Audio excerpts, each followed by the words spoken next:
Hello and welcome back to another edition of the Advocates LSU Sports Update. I am Wilson Alexander, LSU football writer, joined by Leah Vann, my colleague over at the Advocate. It is a bye week. LSU coming off of a big 45-20 win over Ole Miss. So a lot to kind of get into with that game. Obviously, sort of changes the outlook of LSU's season. And then going into next week with a game against Alabama for control of the SEC West. And while LSU may not be expected to win that game as a 14.5-point underdog at this point at home, the Tigers could still feasibly make the SEC championship game, which is something that we will probably get into a little bit later here in the show. We'll touch on a couple different things here today, kind of get you through the bye week, try to give you your LSU football fix without a game this weekend as everyone kind of gears up toward that big night game in Tiger Stadium on November 5th against the Crimson Tide. I want to start with a question that we got this week. Please send us all your questions every week. We want to hear them. Chase Bennett 69, Chase Hyde there. Not so much a question, but certainly a topic of discussion. With 3 top 10 ranked out of high school running backs on the roster, who saw the walk-on from Texas emerging as the top guy? Josh Williams has earned every letter of praise through character and work ethic. That's all. Not really a question, I guess. Give Josh more love. It certainly should be giving Josh some love because Josh Williams has played really quite well through the beginning, especially the last few games, kind of become LSU's lead back ever since Armani Goodwin went down against New Mexico. He does a lot of little things well. But, Leah, I want to bounce this over to you here because you wrote a story about Josh just a few weeks, actually kind of right before his real breakout maybe. Give us an idea of who Josh Williams is and kind of his background that's helped him become one of the, it's still rotation, but certainly a guy that LSU really leans on in the running game. Yeah, so I wrote this on September 28th, how Josh Williams drew up his own path to become part of LSU's running back equation. So you can check that out if you want. But basically, so Josh Williams, he wasn't very highly recruited out of high school because he played a ton of sports. He played baseball, he played basketball. He played a little bit of basketball in China, actually, some travel ball there, and also ran track. So he's a multi-sport athlete, did not really go to a lot of camps, and football was his number one, but his dad assured him, if you put in the work, you'll be fine. And he had a couple of offers here and there, but then he chose to be a preferred walk-on at LSU when Coach O, I think, was the one that gave him the opportunity. And so anyway, he comes to LSU, and his big break was basically, okay, in order to get on the field, Coach Kevin Falk was saying, you got to be able to travel with the team. So go do every job that nobody else wants. So things like special teams, pass blocking, all kinds of things. So he did all those little things that, everybody else doesn't really want to do. So he could end up traveling with the team as part of the special teams unit. And then all of a sudden he's getting some reps his sophomore year. So the thing about him, what makes him so versatile is because he's taken on all those jobs. He's the best pass blocker in the room that all the running backs have said, yeah, I learned a lot from Josh Williams and his pass blocking. He has a lot of leverage because he's, a shorter guy, but he has a lot of power. And so that's how he's been able to be really this every down kind of back. The other thing about him is that he's gotten better each week. And, he's just getting more comfortable with the game. It's slowing down for him. I'm looking back at the Florida game. He's averaged, 7.6 yards per carry. Of course, he had that long 50-yard touchdown, so that kind of bumps the number up a little bit. But, that was his first 100-yard game. He had over 100 or maybe I think about 100 all-purpose yards last week. So he was catching the ball a little bit more. But yeah, I think he's always had the speed, but it's putting all of those things together and getting the reps, and he's had the opportunity and taken every advantage of it. So certainly LSU needed the boost to the run game, I would say. Let's look at Ole Miss. So he had 76 yards rushing, averaging 4.5 per carry, and that's also credit to the offensive line, which has done really well these past couple of weeks. I think the offensive line had its best game yet. against Ole Miss. Wouldn't you agree, Wilson? Absolutely. It helped that Ole Miss uses 3 down linemen and basically 6 defensive backs with 3 safeties. They sort of cover that up in a way by actually appearing to show more people in the box than they might have. But I think because of those 3 down linemen, LSU was able to get a lot of push off the ball. But it wasn't just because of that. I mean, the offensive line, went back and watched the tape after the next day, and there was hardly any plays where LSU was getting met in the backfield. It was usually like 2-3 yards past the line of scrimmage, just before they were even getting touched. And that's certainly going to help. A lot of it was coming off of zone reads and RPOs. Jaden Daniels, which we'll get to here in a little bit, did just a fantastic job of reading everything that was going on with Ole Miss defensively and executing the game plan that LSU had to attack that with those zone reads. But yeah, the offensive line really deserves a good bit of credit here. This is a group that was heavily criticized at the start of the year that was, you thought would probably be the weakness of the offense. And it was, I think, justifiably for a little while there. They were having to use a ton of different combinations. They were still trying to figure things out. Things kind of fell into place once they put in Emory Jones at right tackle. And with Will Campbell at left tackle, having those 2 guys, those 2 freshmen on the edges, things have kind of clicked. And they've gotten better. It'll be interesting to see what they do with Garrett Dellinger if he's able to get back for the Alabama game. Their typical starting left guard, because they played pretty well the last 2 weeks, and you don't necessarily want to throw him out there if he's not 100% on the MCL injury. So we'll see. We'll find out more about that next week. Brian Kelly, we didn't have the chance to ask him about it the last 2 days, so we'll have to get to that pretty next Monday for sure when we talk to him going to the Alabama game. But one other thing I think just to add about Josh Williams that impresses me so much is how quickly he gets north and south. There's always a conversation about that with running backs. It's like, oh, maybe they dance too much. They're going sideline to sideline, trying to create too much. Josh just gets up the field in a hurry, and he's able to kind of duck under guys because he's not very big sometimes, which can be sometimes a little bit of a positive, slip under people, especially in those short yardage plays. He seems really, really effective when LSU just needs a yard or two because he doesn't go down easily.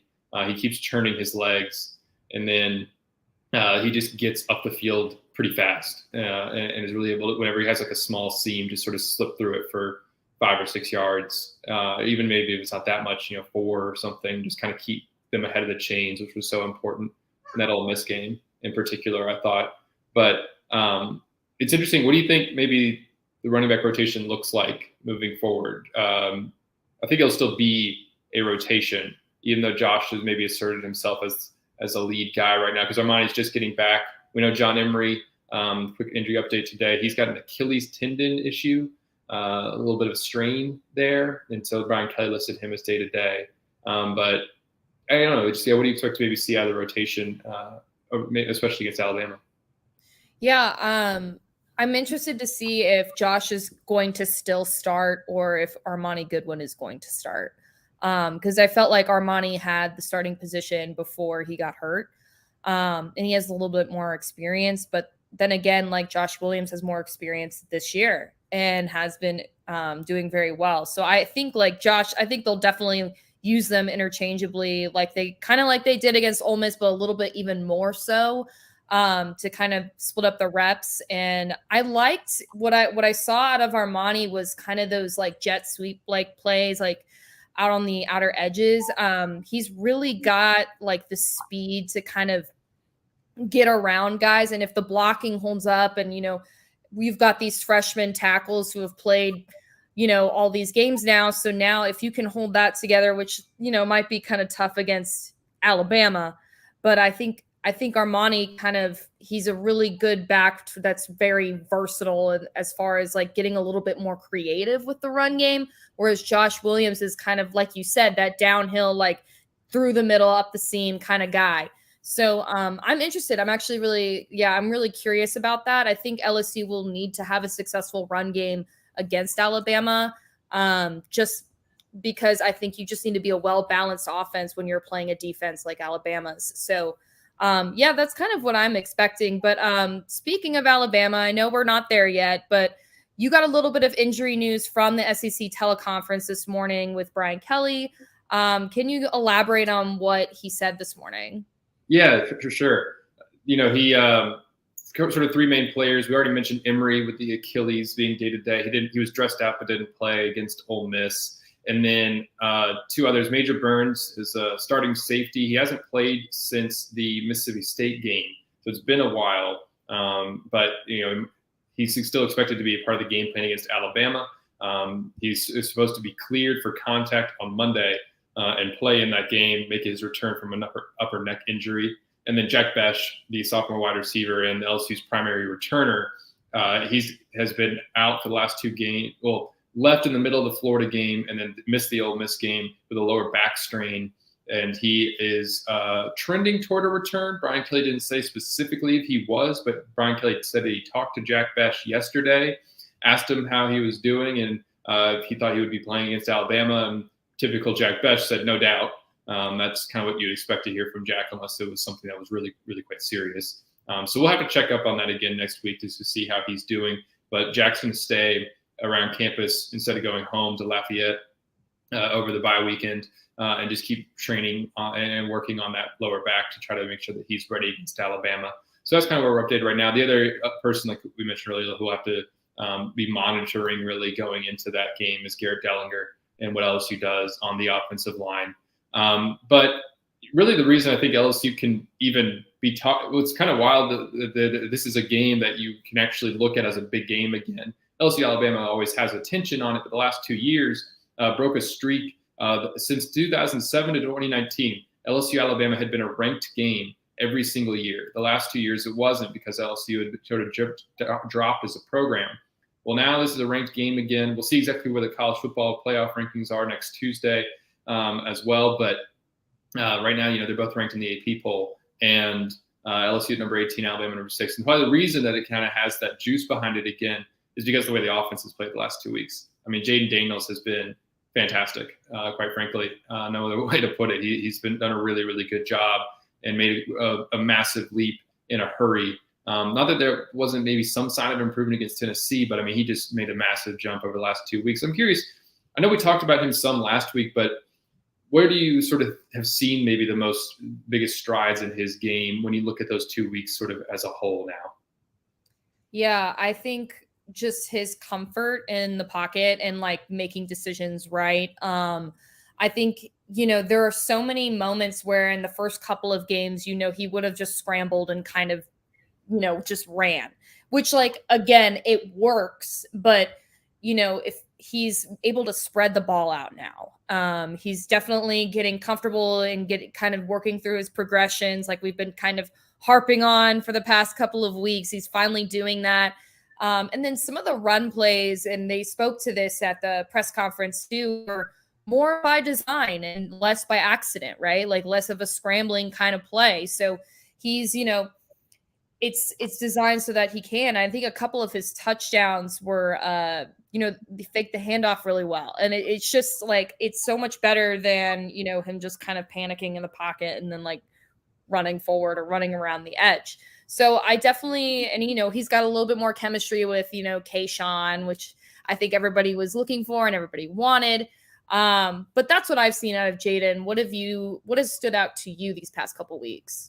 A lot of what you said, for sure. He's taking more downfield shots. He only attempted maybe 3 against Ole Miss. There was the one to Brian Thomas in the end zone that he underthrew the ball, but because he took the chance, they ended up getting a pass interference call because the Ole Miss defender had to try to just break it up and basically had to commit a pass interference penalty in order to save a touchdown. And then he had the one to Jure Jenkins, that also a ball that was underthrown, but still gave his receiver a chance. And Jure made a great play and scored a touchdown to put LSU back in the game. And then of course there was a bunch against Florida downfield. And so he's doing that. He's more assertive. He's more aggressive in the passing game. He's just throwing with more confidence in the pocket. And like you said, LSU's now able to sort of build designed runs off of that and use his legs in a way that's intentional and not just improvisation, which is what it had been. And that, because it was improvised, it was sort of putting a limit on how far this offense could go. But now, because it's all sort of part of the scheme and building off of each other and working off of things, it makes LSU so much more dynamic. So like you mentioned the zone reads, LSU was running a bunch of those early in the game. And then they sort of built off of that similar kind of look and action to then kind of do some different sort of styles of play. So like you're doing a bunch of zone read. Well, then 2 plays later kind of stick out in my mind. They built off of that on Mason Taylor's touchdown catch because it was sort of a fake handoff up the middle that probably could have been handed off if the look was there. And then Jaden sprinted out to his right, which is something they had run earlier in the game. But then you had Mason Taylor flowing across the formation, and because Mason was wide open, he could just toss it to him. And then later in the game, again, a zone read kind of action, but it was really an intentional play act, sort of fake handoff up the middle to Armani Goodwin, and Jaden just followed him behind him and then scored a 17-yard touchdown. Because it is intentional, you're able to do those kinds of things and just have him just scrambling. And it makes the offense so much more dynamic. And there's also one more point I wanted to just make off of that is early in the year, it's sort of a sign of how far LSU's come. Early in the year, there was all this discussion about tempo, right? Like Ryan Kelly said a couple times, like, oh, we need to get it snapped more than 15 seconds on the play clock because that's when Jaden is at his best. And it was like, okay, we got to push the ball. Well, followed up on that yesterday with Kelly because the last 2 games they've used it in moments, but it hasn't been the reason that they're playing so well offensively. Turns out it's because Jaden is, because of the strides that he's made, because of the control and the grasp that he has on the offense now, they don't have to use tempo. Tempo was because things needed to be simple, they needed to go fast. Well, now they can be more complex, like sort of those things that we were talking about. And because Jaden has a better grasp of the offense, they can use tempo and bits and spurts when they want to, and maybe get up to the line really fast and do a run play like they did a couple times against Ole Miss. But it's not like what the offense has to be, which is what they don't want it to be that way. They want it to be what it looked like the last 2 weeks, and so it's been really good. Do you think they can continue against Alabama in the rest of the season?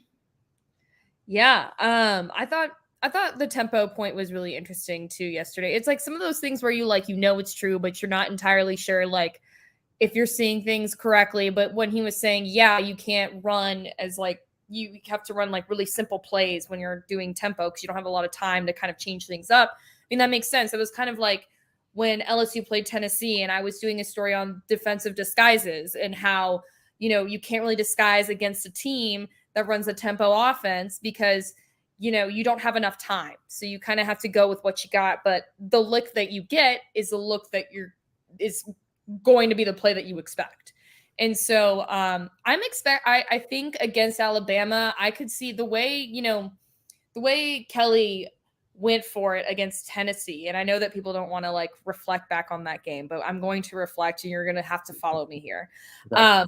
But I liked what he said, like we played to win and it wasn't that far off, right? Because it was a couple of 4th down conversions that definitely didn't work in their favor. They did not go for field goals. They were going for touchdowns. I could see elements of that against Alabama,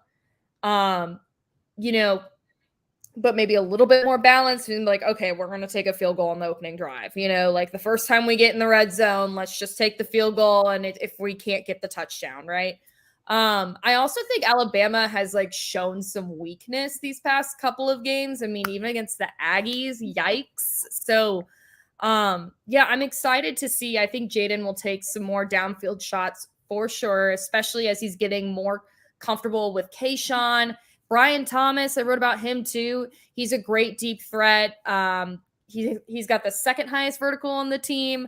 I learned that from Jake Flint because I was like trying to see if it was the highest. He wouldn't tell me who has the highest. That's fine. But yeah, so I think we could see some more like creative and gutsy plays out of this offense going into the Alabama game. Yeah, we'll see. We'll certainly dive more into that Alabama matchup on the show next week once we kind of just, really turn our whole entire focus to that. Interesting what you say about the 4th down aggressiveness. I think game flow will have to end up determining quite a bit of that. Kelly was clearly aggressive right from the get-go against Tennessee, but then felt like he had to continue to try to match possessions because of those special teams mistakes early on. So we'll see what ends up happening. But, this all sort of leads into this discussion of where LSU is at right now. Even under Brian Kelly, I predicted them to go 8-4. There was the Vegas win total was 6.5. They're going to beat that. I would be shocked if they somehow lost in these 4 games, especially because that would include a loss to UAB, which, while not a bad team, is not a team that LSU should beat. And so they should certainly finish that. And now all of a sudden it's like, wow, you're talking about a game that is control of the SEC West at the start of November. And like we kind of said at the top of the show, LSU isn't necessarily expected to win this game. It would be just just a huge win. And all of a sudden you're talking about, okay, an SEC championship appearance if they can beat Arkansas A&M, which is certainly doable. But does this all sort of mean that LSU is moving ahead of schedule under Brian Kelly? Like, is this program further along than you would have thought they would be in year one? Yeah, I mean, I predicted them to go 7-5, I believe. So we weren't too much different on our predictions. But I also think some of the teams that they're playing, we thought were going to be a lot better at the beginning of the year. So, those teams would be like Texas A&M and Arkansas. I even anticipated Mississippi State would be a better team. And Tennessee, I knew it would be a better team. So I was kind of like, ooh, I don't know. I don't know where you get a win here. But now it's kind of looking like, other than Alabama, like the back end of the schedule should be, close to a cakewalk if all things considered, if they keep playing like the way that they are. I say that because I'm not a Texas A&M fan by any means. So I just hope they get crushed. And I know I'm a beat writer, but whatever. So, yeah, I think he is ahead of schedule. But I also think some of these teams that they're facing are a lot weaker than we anticipated them being. And that might be like Mississippi State. I think I don't know what the record is now. I feel like they're only at like 3 wins. So, I think you could take it with a grain of salt, right? And I think a lot of first-year head coaches too will have success, or even second-year head coaches, and then the next year you kind of see a little lull, and then you get all freaked out. So I caution people to get a little too positive when thinking about this. So anyway, I don't know what your take is. Yeah, I think it's a little bit about like they're ahead at this point in the year than I maybe further along than I would have thought they would be in terms of like the win-loss record for a couple of reasons you said. Though it's interesting, like what's impressive to me is that they've sort of shown improvement every week, which is what you wanted to see under Brian Kelly in year one, but they've sort of accelerated that the last 2 weeks because of the strides that Jaden Daniels has made. A lot of it sort of goes back to him, I think, in terms and the offensive line for what the improvement that they've had and just the way they've been able to kind of come together, because it's so hard to bring new coordinators, new players, new off the field staff, a new way of thinking, all of that together and have success in a year. Like, it's really difficult. And that's kind of why I thought, okay, they've got talent, but that stuff's hard to come together.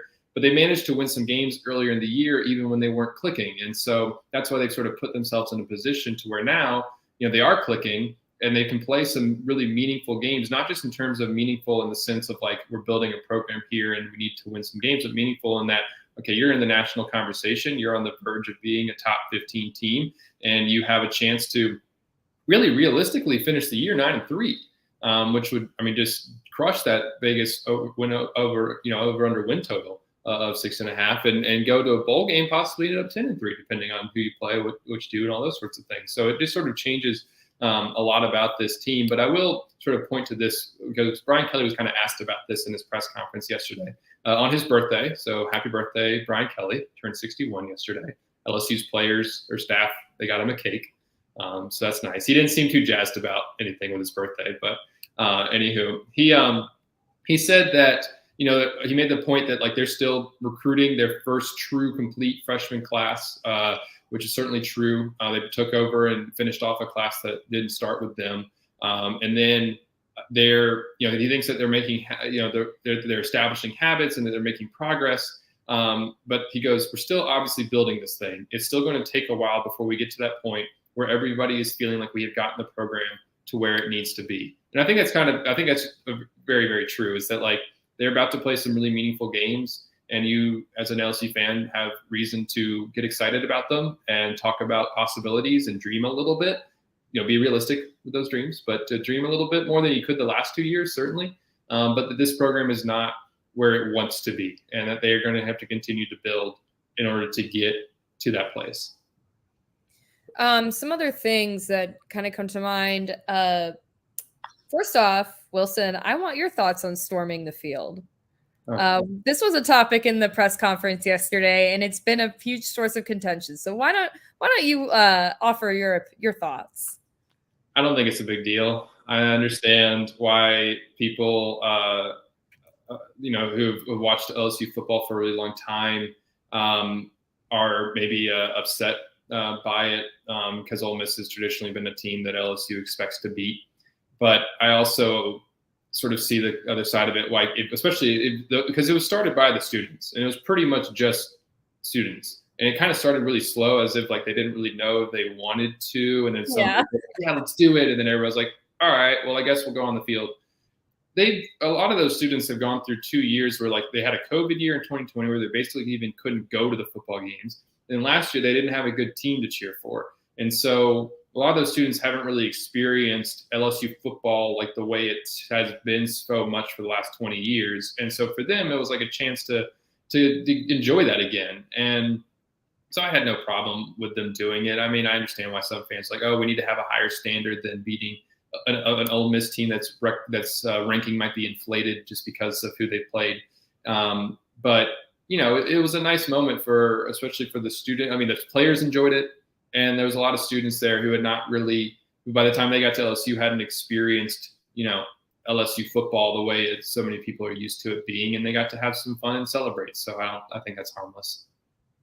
Do you have a different opinion on that, or? No, I agree. I think like you just don't tell people how to experience joy. And I think you're right. The point about the pandemic and not experiencing like college football the way you should in college, I mean, that's a good point too. But anyway, I know we got to wrap up and get to the rest of our bye week. Absolutely. Yeah, we'll if anybody has any other questions before we head on. Michael Hall asks, here, how do we pull this up?